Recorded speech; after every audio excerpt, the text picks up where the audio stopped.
Hi, everyone. As you can see, I'm talking to my friend Liz Oyer, the former DOJ pardon attorney, who's done such a terrific job of educating us about the law, about the Department of Justice, about the way government is supposed to work. And she testified today in the Todd Blanche confirmation hearing. He's going through hearings to be attorney general. And Liz told me she was I learned that she was being asked to testify, and she did so this morning in her Elle Woods pink blazer. and and obviously we're excited to hear firsthand from Liz what the experience was like, and also how the confirmation hearings are going, what she's seen, et cetera, et cetera. So I guess first and foremost, Liz, how did it go? How did you feel? Uh, and just tell us a little bit about what it was like.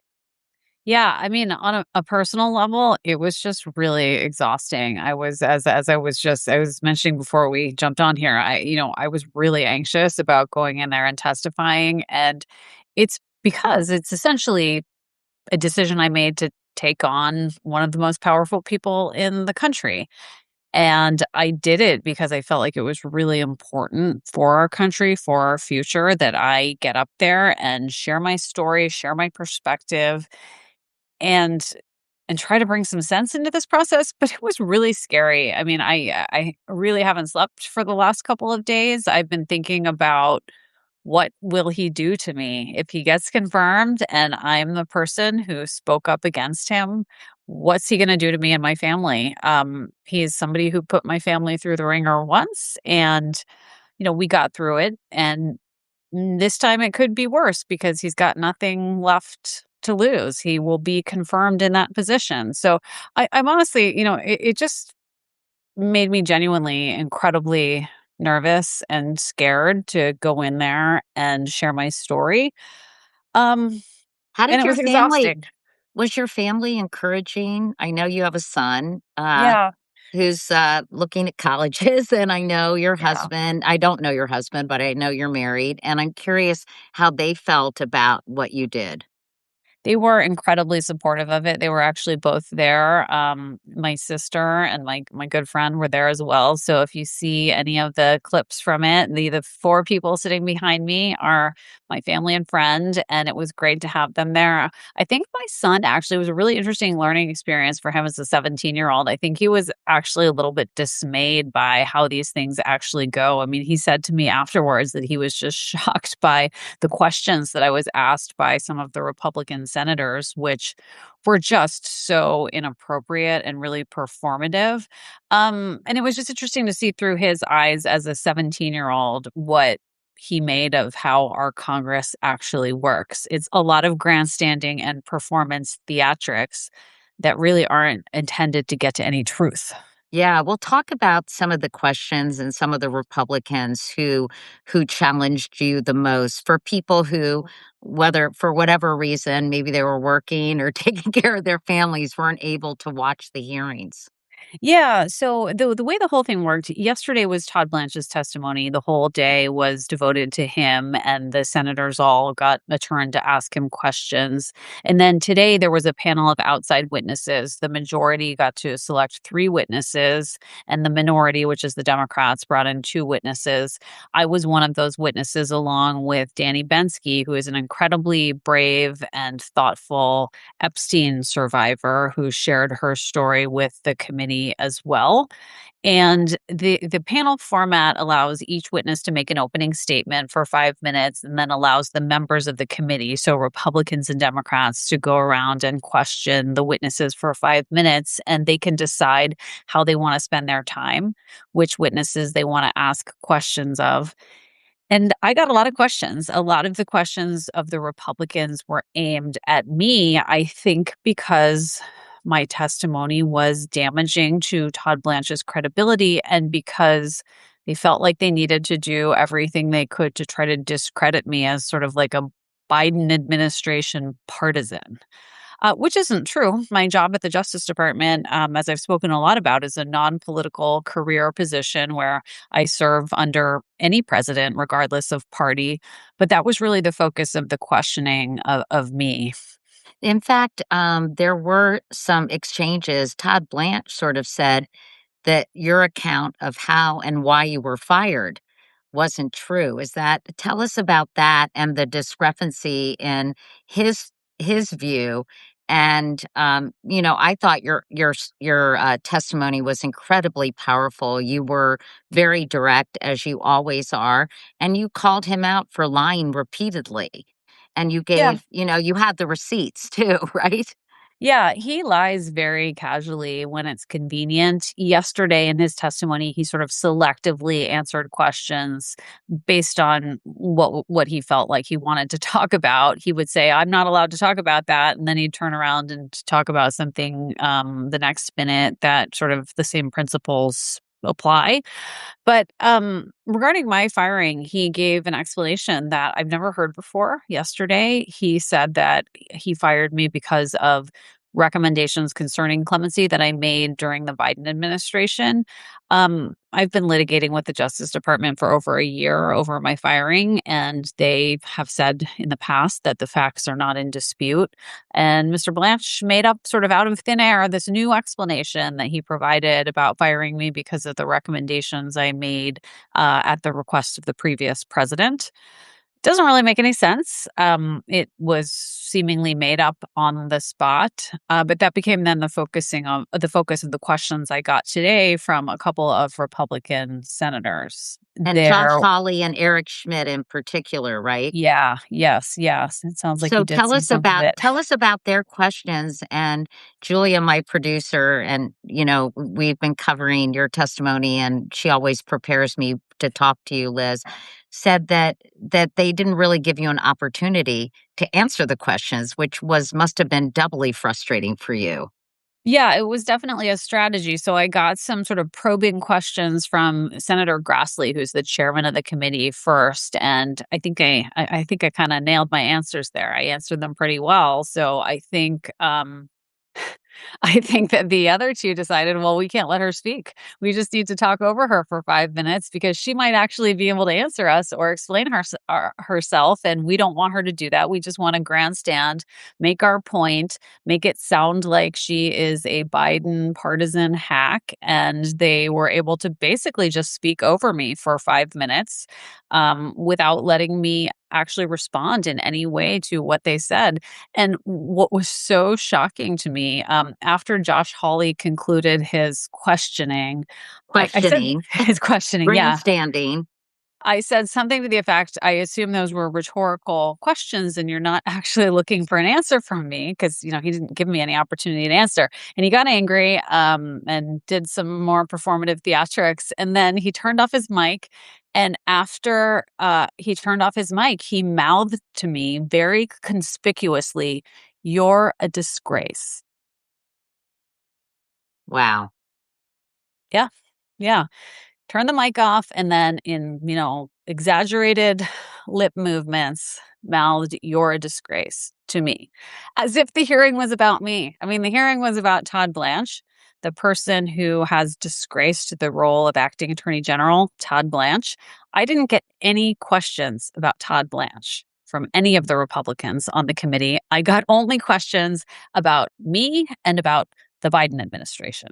So clearly, as you said earlier, Liz, the whole point was to discredit your testimony, discredit your observations, discredit your lived experience. Right. And so it wouldn't be used against Todd Blanche. And there was plenty of ammunition in your testimony to be used against Todd Blanche. I'm curious how you think the rest of the hearings have gone. Obviously, I know what close attention you're paying to this. How do you think Todd Blanche is doing? I know, and then we of course have to talk about Tom Tillis, who said he is not going to support Todd Blanche unless he meets with the Epstein victims. But before we tackle that, just in general, overall, how do you think the hearings are going? Well, I think for Blanche, it went fine yesterday because none of the Republican senators really pressed him on any of the challenging issues. I mean, the Democrats made clear that they are all going to vote against him. And there was some hope that a couple of Republicans might not vote for moving his nomination out of the committee. He can only lose, he can't lose any Republican votes in the committee. He needs all of them to vote for him. Just Tom Tillis, one person will derail his nomination, right? One that's right. Republican. That's right, and there's this committee of 21 people now. The Republicans have 11. He needs to get a majority vote to go out of the committee, and so they can't lose a single Republican vote. The two Republicans on the committee who were considered to be possibly persuadable are Tillis and Cornyn. Cornyn asked Blanche some really hard questions yesterday about the slush fund settlement agreement, and it suggested that he is really thinking hard about whether he's going to support Blanche's nomination. So that was probably the most significant of any questioning. Tillis seems like, with the caveat about the Epstein issue, which we'll get to, like he's mostly satisfied with how Blanche is answering the questions. In fact, he told him yesterday that he thought he did a very nice job. So I'm not holding out a lot of hope at this point that Senator Tillis will vote against Blanche. It seems like Senator Cornyn is really the one to watch right now. And folks may remember that Cornyn has been in the Senate for a really long time, and Donald Trump just endorsed a primary challenger, Ken Ken Paxton, Paxton. yes, who primaried Cornyn. He's not going to be reelected because he lost this primary race to Ken Paxton, who was endorsed by Donald Trump. And now there's what people are calling the YOLO caucus, the you only live once caucus. These senators who are kind of at the end of their term and they're on their way out the door. He's one of them. And so there's some hope that he might think critically about Blanche's nomination and possibly vote against him. And it seems like in his mind, the most important issue is this corrupt settlement fund that he agreed to, which a federal judge actually ruled this week was a collusive, unlawful settlement agreement. And there's some dispute, I guess, Liz. Is this fund still in existence? Is it not? And I think you talked about this in your testimony too, or Yeah. if I'm not mistaken. Tell us so I know that judge ruled against it, but what is the status of the fund? And he didn't rule against allowing Donald Trump and his family to never be investigated by the IRS, right? Where does that stand? Yeah, so the legal status of the settlement fund is now really unclear. This court essentially said that Todd Blanche betrayed his duty to zealously represent the interests of the United States when he signed the settlement agreement, but the judge did not go so far as to say that the settlement agreement is unenforceable. It's a little bit unclear now what the legal status is. Blanche was doing all kinds of gymnastics to try to say yesterday in his hearing that the settlement fund is dead and it's not moving forward. But there's still a written contract that says this is a legal agreement that has been reached between Trump and his sons and the United States government. So, from a legal perspective, there's a valid agreement in place. And regardless of what Blanche is saying, Donald Trump could try to enforce the settlement agreement at any time, or one of his sons could. We know that he's very unpredictable and doesn't really think about what's in the interests of the country. So Trump could say any day, Todd, you're going to enforce that settlement and get me my, $1.776 billion fund and get me my tax audits dropped. And, it would legally, he would have that claim. So the thing that was troubling to Cornyn was like, is this fund dead or not? But I think that, going a little deeper than that, the real issue is that Todd Blanche is somebody who is so devoted to Donald Trump that he would sign this thing in the first place. It's an agreement that does not benefit the American people at all. We cannot pursue any claims against Donald Trump if he doesn't pay his taxes, or if his corporations don't pay taxes, or if his sons don't pay their taxes. It essentially gives them a pass to conduct their businesses without following the laws and to enrich themselves further at the expense of American taxpayers. There is no reason to sign that agreement if you're the Attorney General. You're supposed to be looking out for the interests of the United States. And the fact that he signed it in the first place, whether or not it's still enforceable, is really beside the point. I think it just says a lot about his character and his qualifications to be Attorney General. By the way, Major G, hello, said John Cornyn was a former judge. Is that I didn't know that. I didn't realize that either, actually. Yeah, we'll double check that, Julia. Just not that we don't believe you, Major G. We just want to verify that. Um, so let's go back to the Tom Tillis Epstein victims thing. Mhm. So that sort of puts Todd Blanche between a rock and a hard place, right? Um, first of all, tell us a little bit before we talk about that about the Epstein victim who testified and some of the things that she said and what you thought, how powerful you thought her testimony was. Yeah, Danny Bensky, who testified today, is just amazing. And she had accompanying her a whole group of Epstein survivors who are all just really brave women who have decided to come forward and demand the accountability that they are not getting from the Justice Department. And she expressed a lot of frustration with Todd Blanche's leadership because he has not been responsive to requests from the victims to meet with him. He has not been proactive in trying to get accountability for the victims. Danny Bensky said something to the effect that she thought this is the type of case that a prosecutor would be salivating over because there are so many victims and there are such horrendous crimes that were committed. And she couldn't understand why Todd Blanche was not chomping at the bit to investigate and find the people who harmed these women and prosecute them. And she also couldn't understand why he hadn't agreed to meet with the survivors. Blanche was asked about that yesterday at the hearing from senators on both sides, and he really was doing a lot of gymnastics once again to sort of avoid committing to meeting with them. He said at one point, well, I can't meet with them because they don't have lawyers. And then And he said, I can't. didn't he say they can meet with the DOJ staff but not him? Well, I don't get Yeah, that. Why? yeah. He said, like, I have an assistant here who handles these kinds of things and they could meet with her.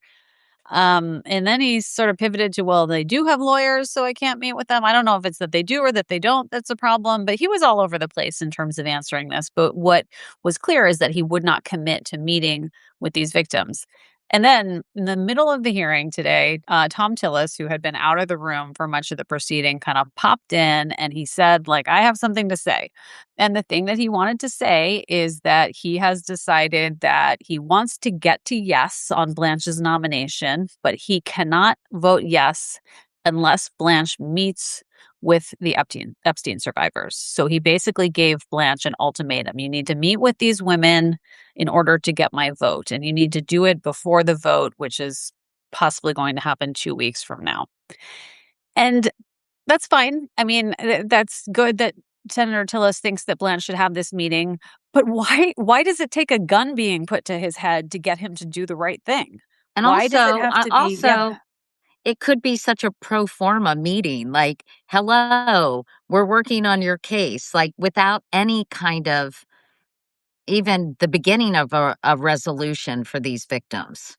Yeah, I mean, he doesn't exude Blanche does not exude any empathy or warmth when he talks about the case or the victims in public settings, including the hearing. So he may get into a room with these women and really be very disappointing to them. I don't know. I don't know what the meeting will be like when it takes place.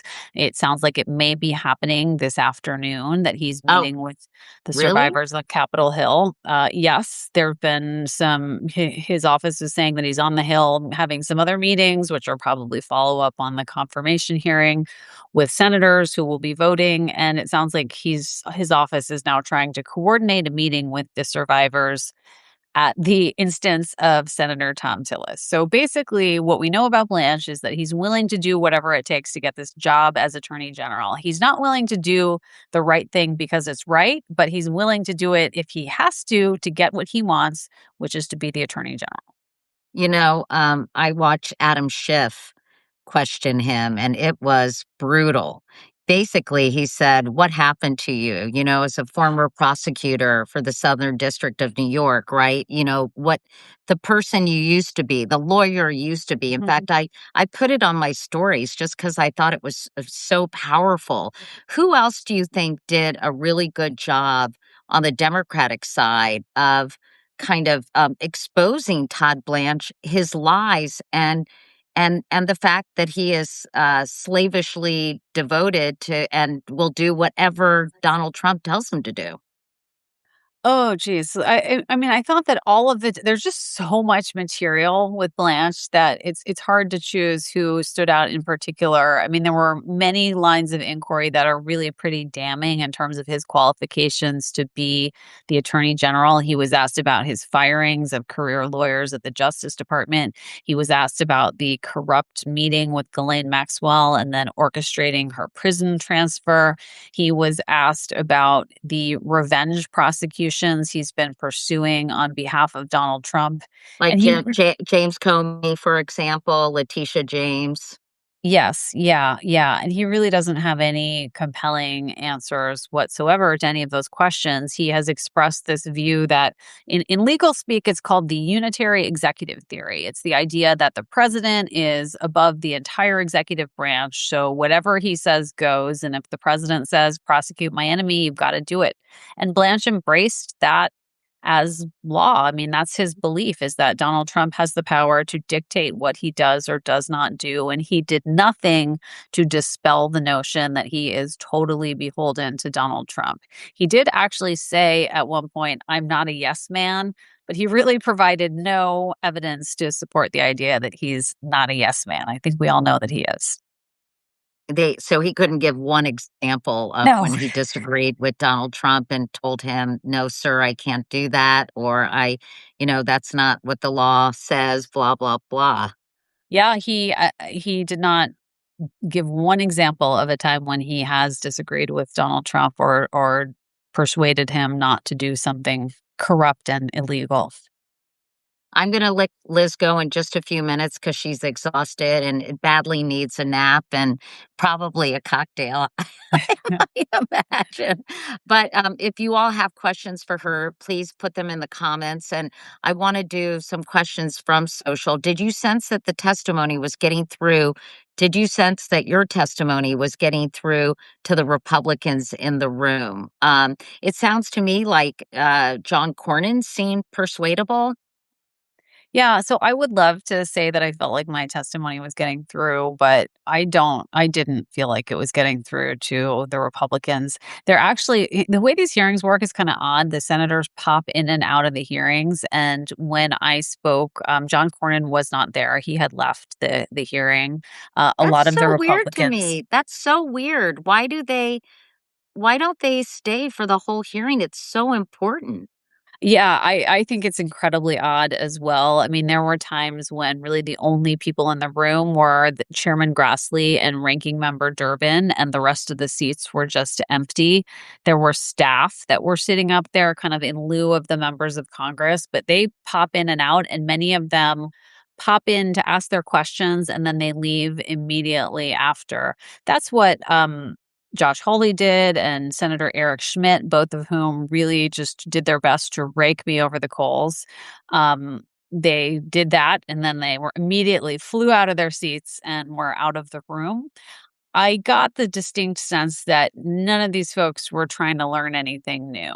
They're not open minded. They're not trying to hear from the witnesses. They've made up their minds and they're trying to create a record for their voters that, shows that they asked hard questions or they performed well in front of the cameras, and that's really what it's about. I think that it really did genuinely seem like during Blanche's testimony, Senator Cornyn was asking searching questions and thinking about the issues. But he, like I said, was not present for much of the hearing today, and none of the other Republicans who were in the room really seemed to be giving it any serious thought, sadly. That's disappointing. Someone asks, "Are you concerned about retaliation or backlash from the White House?" You talked at the beginning of our conversation, Liz, Yeah. about how anxious you were, and if Todd Blanche is in fact confirmed and becomes the Attorney General, that you're worried about what that might mean. So Yeah. tell us about that. Yeah, I'm actually really genuinely scared about that. Blanche is already one of the most powerful men in the country, and he stands to become even more powerful if he's confirmed as the attorney general. He's got the resources of the entire Justice Department behind him, and I don't know what he might do to me. He's already done a number of things to me. He sent armed US Marshals to my home. He filed a bar complaint against me with the DC bar where I'm licensed to practice law. I don't know what else he's capable of, and it makes me incredibly nervous, not just for me, but also for my family.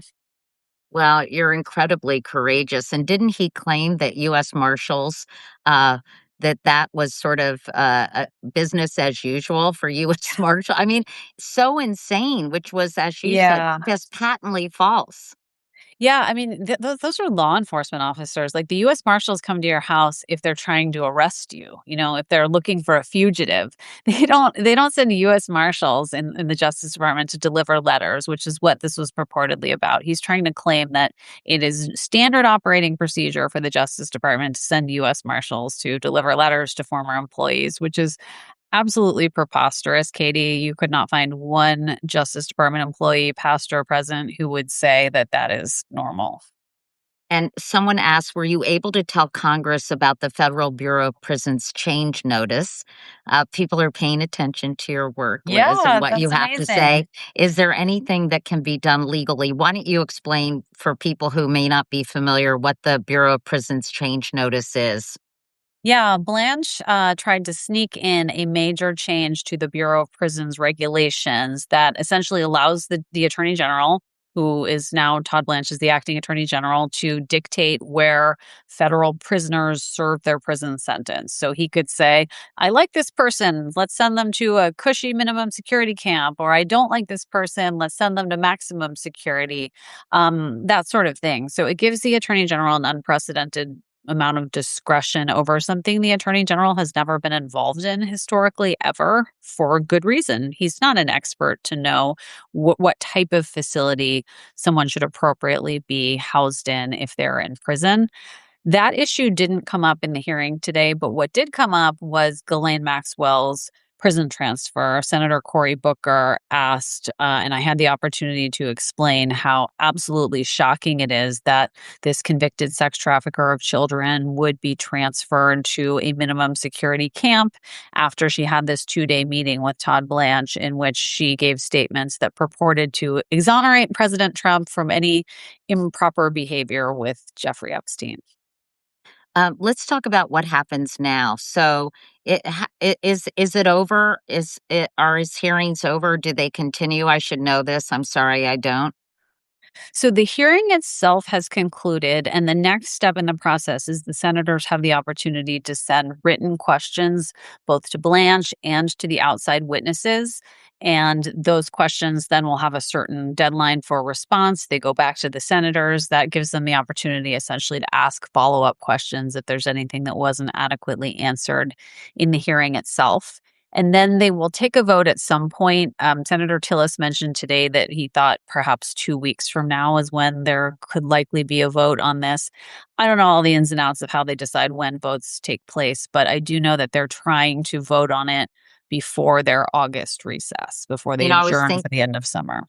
I was thinking, Liz, about RFK Jr., you know, how he was really obviously controversial and how he met personally with Yeah. senators, including Senator Cassidy, who's a doctor himself. And Yep. apparently, Robert F. Kennedy Jr. made false statements to him and basically lied in order to get his vote.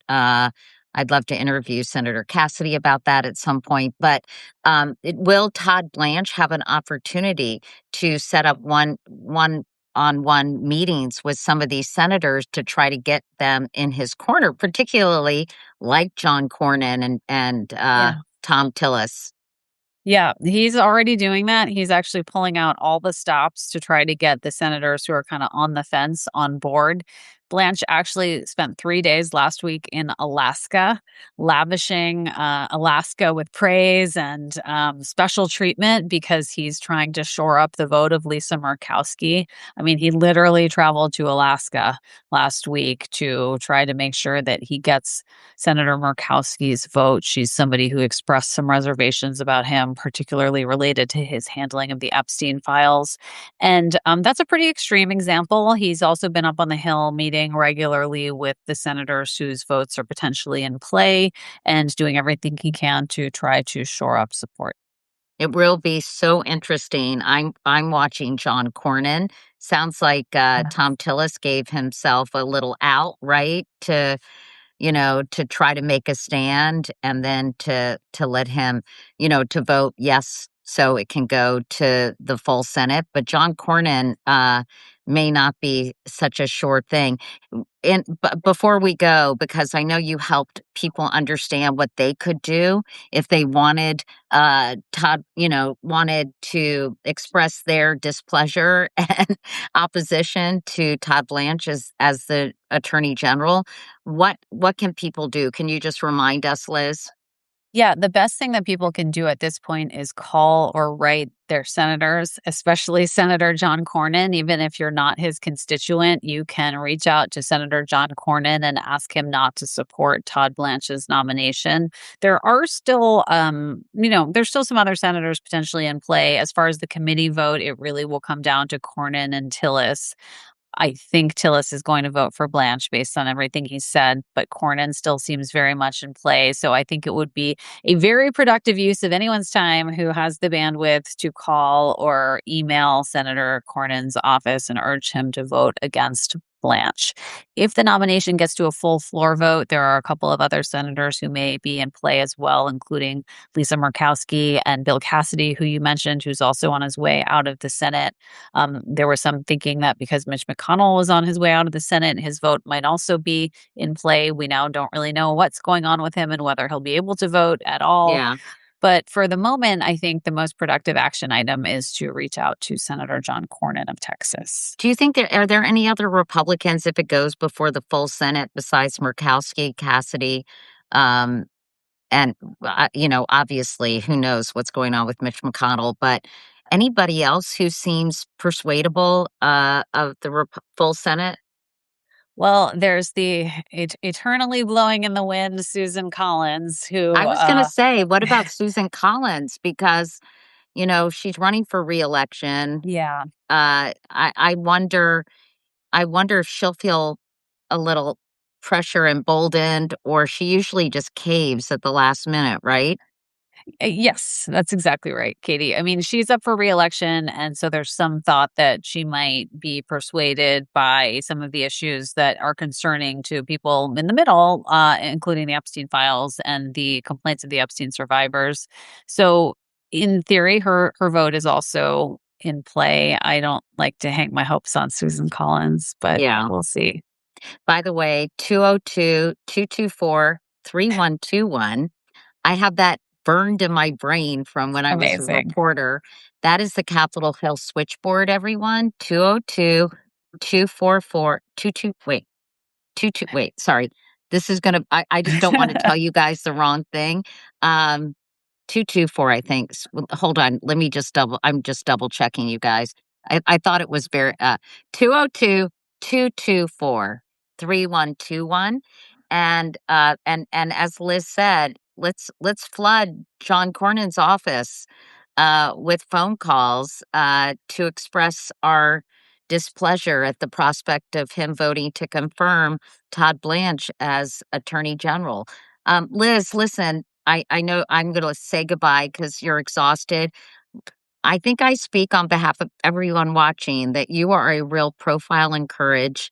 We so appreciate your willingness to do this, to do the right thing, to stand up and, let your voice be heard, despite the fact that it's a scary thing to do, particularly in and, given how much retribution, uh, this administration seems to really practice and thrive on. So, Thank you very much, and, I think to pay tribute to you, everybody should call John Cornyn's office, 224-3121, and let's keep talking 'cause, obviously, Right. as this develops, I'd love to just stay in touch, and, my followers here on Substack and your followers on your own Substack, by the way, which is Lawyer Oyer, which Lawyer one? Oyer. Yeah, Lawyer It's Oyer. Lawyer Oyer, which is very hard to say.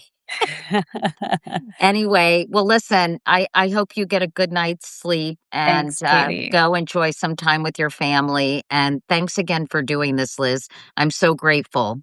I really appreciate your having me on. You were the first person who interviewed me after I testified in front of Democrats about my firing a year ago. And it's really helped me to find a voice and a platform to share my concerns. And I'm really grateful for you. Well, I think what you're doing is really an invaluable public service.